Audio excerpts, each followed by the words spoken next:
All right.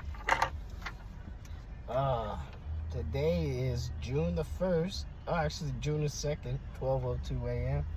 My name is Timothy Carruthers. I am an alcoholic and I'm an addict. I'm going to have a check-in on this one.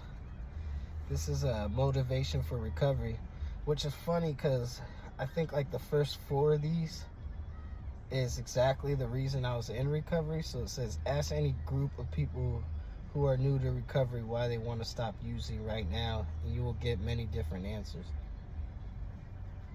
So I put, or it says, I was arrested and it's either jail or this. My wife says if I don't stop, we are finished. Last time I used, I thought I was going to die. I know I will die if I use again. So those all apply to me. They are going to take my children from us unless we stop. That one didn't apply to me, but kind of. My wife, she could have left with the kids, so that was like, in a way, it applied to me. I've been using for 20 years now, and it's time to change. That one actually applied to me because it was exactly 20 years from when I started using that I stopped. I also put health, mental, and physical. Which of these people quoted is most likely to be successful in recovery? It seems logical to think that people who want to stop using for themselves and not because someone else wants them to are more likely to do well in treatment. However, that may not be true. Research shows that the reasons people stop using don't predict whether they will be able to lead substance-free lives. What does make a difference is whether they can stay substance-free long enough to appreciate the benefits of the different lifestyle. When debts are not overwhelming, relationships are rewarding, work is going well, and health is good, the person in recovery wants to stay abstinent. Fear will get people into treatment, but fear alone is not enough to keep them in recovery. I say that's true.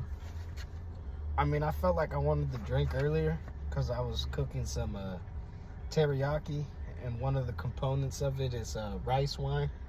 But obviously you don't drink the sake. You burn it off. It doesn't stay in the teriyaki. But I'm used to, when I did make it before, that's the first time I've made it since I've been in recovery.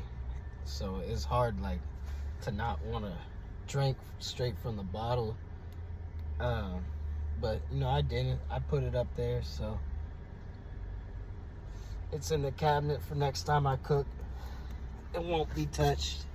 It says list some of the reasons for entering treatment. For example, medical problems, family pressure, job problems, depression. I'm not depressed. I did have health problems. I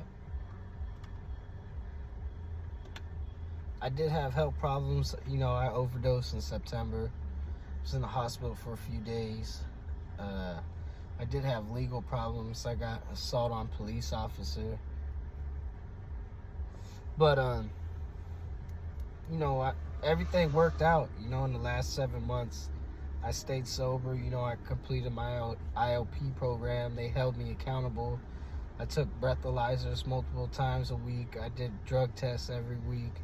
I passed all of them, I just had to do another mental health evaluation as one of the requirements for my probation for the next year. I knocked that out. They did a blood test. So I haven't been using, I haven't been drinking, so I know I'm going to pass the blood test.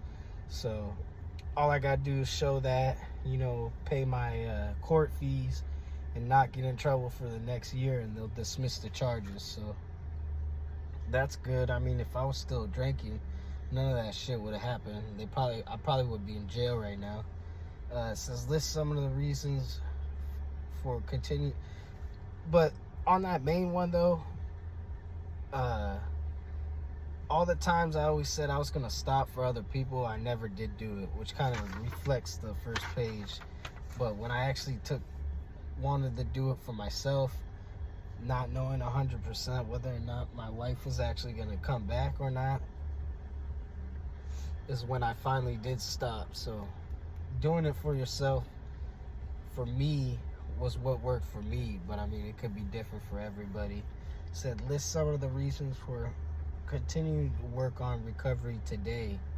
So for today specifically, because it's graduation and I've been seeing a whole bunch of cops out tonight. So today, for me personally, it's just not getting in trouble. And every person I've seen pulled over, or when I listen to the scanner while I was doing deliveries, because I want to know if there's going to be traffic or not. So there was assaults, domestic violences, DUIs, a bunch of shit happening tonight. And I'm glad that I don't have to worry about that. I'm not in that position. So that's good. That's why I didn't want to do. I mean, I feel good too. I feel pretty good today. You know, my wife, she just started a job. She had to take the car to work this morning. So when I went to my first job, I actually rode my bike there. I rode it back.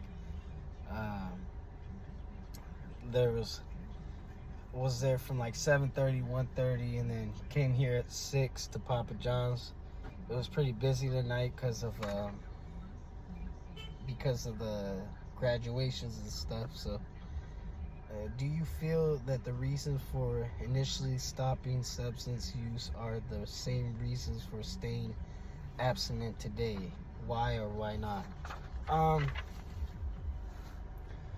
I mean, it's like I was telling myself the first few months that I was just stopping so I wouldn't get into trouble, you know. But now it's kind of just turned into, I've been feeling good. I was like 170 pounds back in October, and I was like 200 the other day. So I gained like 30 pounds, and I've been watching what I eat the last week, you know, trying to get into a good system going. I've been working out. So I'm trying to see how much weight I could lose from today until the beginning of the summer. So if I get to my goal or within 5 pounds of my goal, I feel like it's just another reason for me to stay sober. It's really not so much about not getting in trouble anymore. It's more of just, you know, it's time to stop. So, I mean, fuck, like that paper says, it's been since I was 14 to 34, you know, and it's crazy all the shit I missed out on, that I could have had a better job sooner, you know. I could have, luckily I didn't lose my wife, I didn't lose my kids, I didn't die, I didn't lose my life. So, I mean, those are all really good reasons. But I mean, just, you know, being happy. I'm happy, you know. My wife's happy, my kids are happy, you know, like school's about to get out.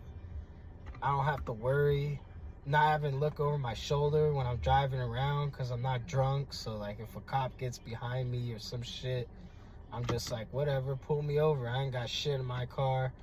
I haven't fucking drinking or done drugs or smoked weed in over 7 months, you know. So it's like, it feels good to just to not have that stress, not have that worry, not have that guilt. It feels good.